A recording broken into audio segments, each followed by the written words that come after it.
Well, we are going to try this again. I had some technical issues, my friend, so now let's see if this will all work out. So today we worked on integers.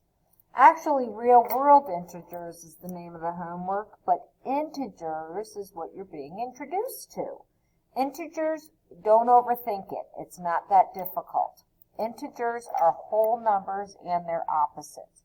We know what whole numbers are. 1, 4, 100. Those are whole numbers. Notice there's no decimals, there's no fractions. But we're going to learn about opposites. But before we get to the opposites, we're going to find out some information about positives and negatives. Ooh, that sounds like an opposite, a positive and a negative. So let's go ahead and we will start with a positive. So, and remember, you can always pause.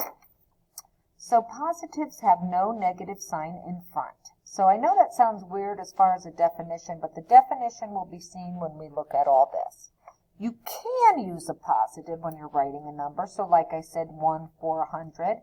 So 100 is also 100, but I prefer the no positive sign, and so does your homework. So you might want to get used to not writing the positive sign, at least for homework right now.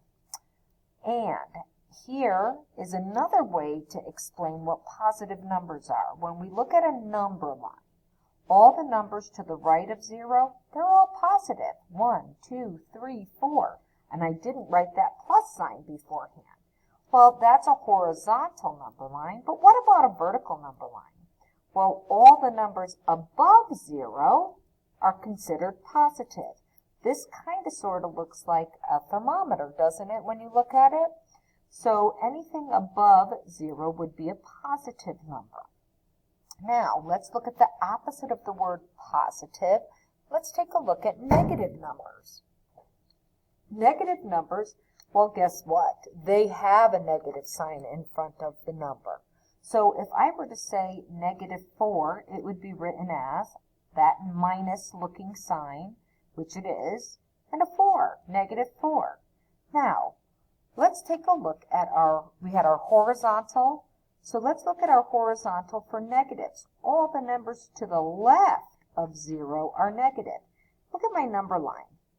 -1, -2, -3, -4, -5.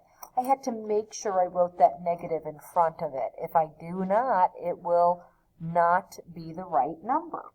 So then, also, when I look at my vertical, it's all the numbers below 0. So here's 0, and below 0 is negative numbers. And as you can tell, as we get farther away from 0, the number gets smaller and smaller. So now I have this very important asterisk here, because we have the word 0, and I've been saying below, left of 0, above, right of 0. Well, 0 is neither negative nor positive. So it is an entity of its own. So I'm going to scroll back a little. And we said that integers were whole numbers and their opposites. Well, let's take a look here. Positive, negative, opposites. Right, left, opposites. Above, below, opposites. Well, turn your page. Remember, you're writing this down, and you're stopping when needed. So let's come on to our opposites. Now, opposite numbers. Opposite numbers have the same numbers, but with opposing signs. Oh, look at that word, opposite and opposing. They have the same base, the same root word. So, the opposite of positive is negative. The opposite of negative is positive. So we're going to just start with an example, and we're going to base it on this definition. What is the opposite of 4?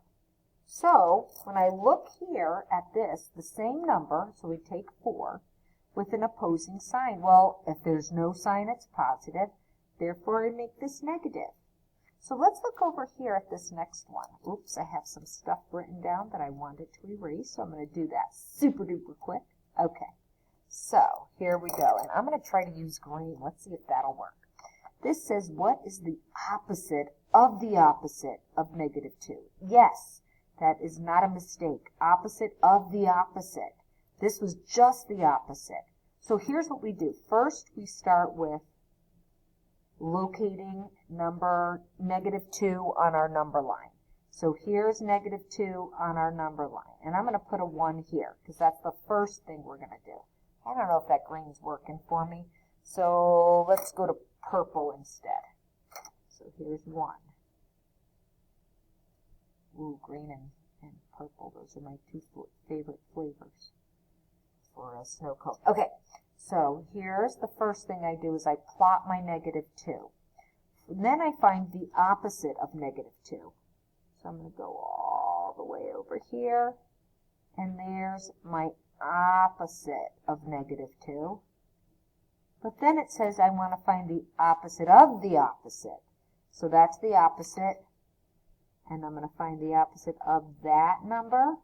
So opposite of the opposite. That's the third thing I do. And guess what? Where did I end up at? Right back at negative 2.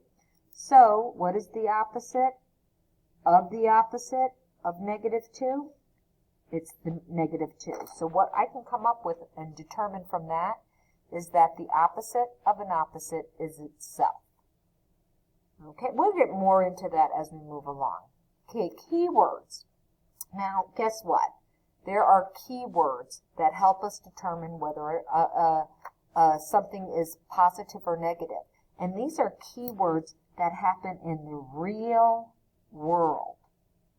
We have real world positives and negatives, okay? So for instance, if you gain weight, it's a positive.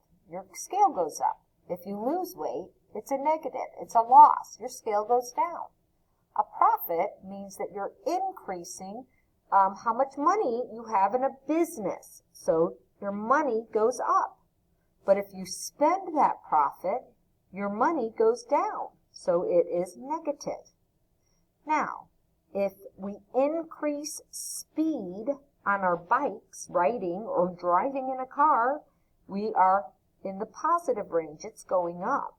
But if we decrease speed, we know that the speed is going down, so it is negative. When we're flying in an airplane, we ascend, we go up when we get on and we fly to our destination. When we're about at our destination, we have to land. So that's why we have to descend. So that means it's negative. We would be going down. Some of you have bank accounts. You deposit your money in your account and you save it. That means you're adding to your account. So it's a positive. But when you've saved all the money that you wanted to save and you're ready to spend it, you take out your money. It's a negative, and we call that a withdrawal. Now, we talked about above and below. Above 0 is a positive, and below 0 is a negative. And then there's these two words, and they get a little confusing. Some people actually have a debit card, and they think that it's a positive. But what it is debit means you are paying out money. So when you use that debit card, you are taking money off of that card. But when you put money on that card, it's a credit. So that's a positive. Now, I'm kind of left some space here because you know what? There's so many different words that can mean add, positive, subtract, negative. And you're going to come across a bunch as we keep working with this unit. So if you wanted to add to your list, you can. But one thing I did want to mention to you, remember we talked about above and below? Well, oftentimes above and below talks a lot about sea level. Sea level is neutral. Sea level is 0. So you could have above sea level and you could have below sea level. Just food for thought.